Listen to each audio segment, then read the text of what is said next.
Coming up to 8:15 now. Now, Matthew Reeve, the son of Superman actor and disability advocate Christopher Reeve, who of course broke his back, says that his father would be extremely pleased with the results of a breakthrough trial on treating spinal cord injuries that could lead to a cure for paralysis. All 10 of the patients which used the technology in the trial saw significant improvements, with some even able to take their first steps in years. We're going to speak to Matthew and one of the trial participants, Tara, shortly. First, though, here's Emily Malik with more on this groundbreaking treatment. From steps to sit-ups, these are some of the life-changing improvements patients made as part of a UK study into spinal cord injury therapy. It's something I hoped I'd always do, but to actually do it was quite an emotional experience for me. And I can do sit-ups, and I got a bit of a six-pack going on. In a year-long trial, 10 patients received electrical pulses through their skin to the dormant spinal cord below their injury to stimulate weakened or interrupted nerve signals. The treatment, combined with rehabilitation, saw positive changes for all participants, including balance, upper body strength and bladder control. And while the charity that funded the study has warned the therapy isn't a silver bullet, there is hope the findings could be game-changing when it comes to curing paralysis. Everybody's looking for a hero. I am not a hero. Iconic Superman Christopher Reeve championed for a cure after he was paralysed from a horse-riding accident. Help is on the way. His work as an advocate was highlighted in a recent BAFTA award-winning documentary, and his son Matthew says his late father would be extremely pleased with this major lead towards a treatment. Well, let's speak to his son now. Matthew Reeve, son of the Superman actor Christopher Reeve, is in the studio with us this morning, and we can also speak to board member at the charity Spinal Research, trial participant and chair of Spinal Research, Tara Stewart. Now, Tara, you were paralysed from the neck down. You were involved in this trial, weren't you? Tell us what happened to you and how the trial has helped. Well, it's been amazing. I mean, first of all, as a participant, it was very easy to be on the trial. It wasn't painful or invasive in any way.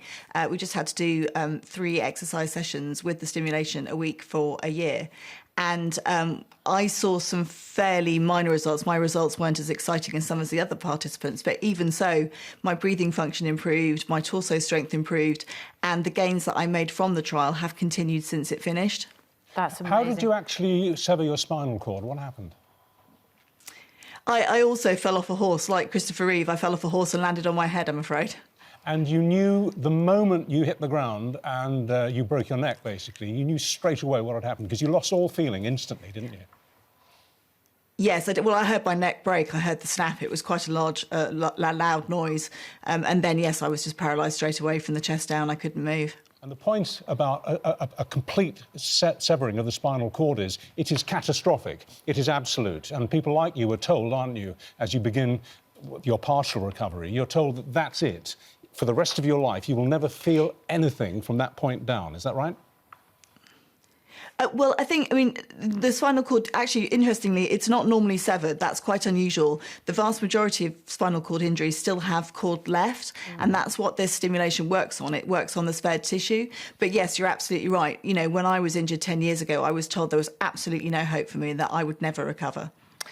Amazing. Matthew, I mean, your dad said that something will change at some point in the future. You just must hold your breath every time you see trials like this, thinking, is this the breakthrough that finally will change things for people in the same situation? Yeah, absolutely. I mean, you know, this study and this research is built upon years, if not decades, of preceding research. And so to see it, what's really gratifying is to see it to get out of the lab and to people, and to see the improvement in their lives that it makes. What does it do? What are doctors actually doing with participants like Tara? All right, I'll do my best here, because I'm not a doctor of science. So it is stimulating the spinal cord. Now, there were previous versions of this where they would have to surgically implant the electrical stimulation, but this, the Archec system by Onward, is transcutaneous, which basically means like on the skin. It's basically like a big plaster or an electrode that you stick above and below the injury, and it sends electrical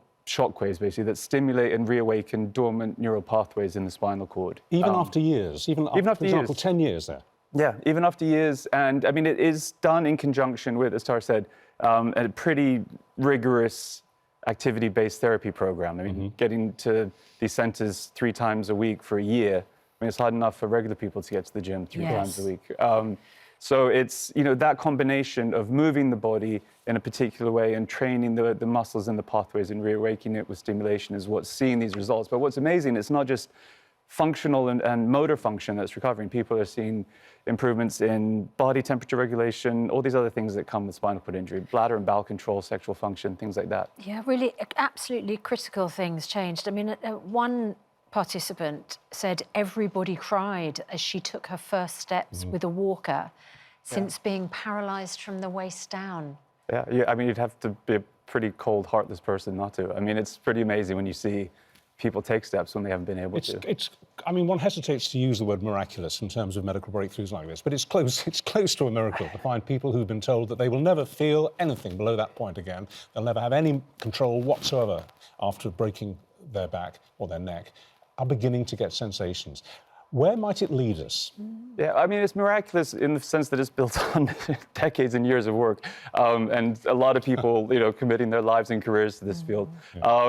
But the implications are vast. I mean, this study was 10 people over a year, right? We need to get this to 100, 1,000, 10,000 more. You know, I think what it shows more than anything is that old conventional wisdom, that adage that Tara was told, that my father was told, that when you have a spinal cord injury and you're paralyzed, like, this is it, this is your wheelchair, this is your life, get used to it. That's not accurate. That's history now. That's history. Yeah. You must wish that there had been something similar around when your father was paralysed. I mean, I think he would have totally, you know, gone for it. I mean, he did a lot of activity-based therapy, and actually he was part of some early studies that sort of helped lay the groundwork for some of the basic science that all of this was sort of built upon. Right. But yeah, absolutely. I mean, he would have, you know, totally volunteered. Can we just come back to Tara? Tara, hi again. Can you just tell us psychologically what this has done for you? Yeah, it's really difficult to put into words, actually. You used the word miraculous earlier, and that is absolutely right, you know, because I think we can now officially say that spinal cords have gone from being incurable to being, at the very least, improvable. And that just gives you huge hope, you know, especially when all of that's been taken away from you and people tell you there can't be any chance. And I think, you know, what's great is to let people in the same situation as myself know that they can be hopeful, and that this treatment, you know, it's in the States, it's available now in the States, it's coming here soon, hopefully by the end of the year.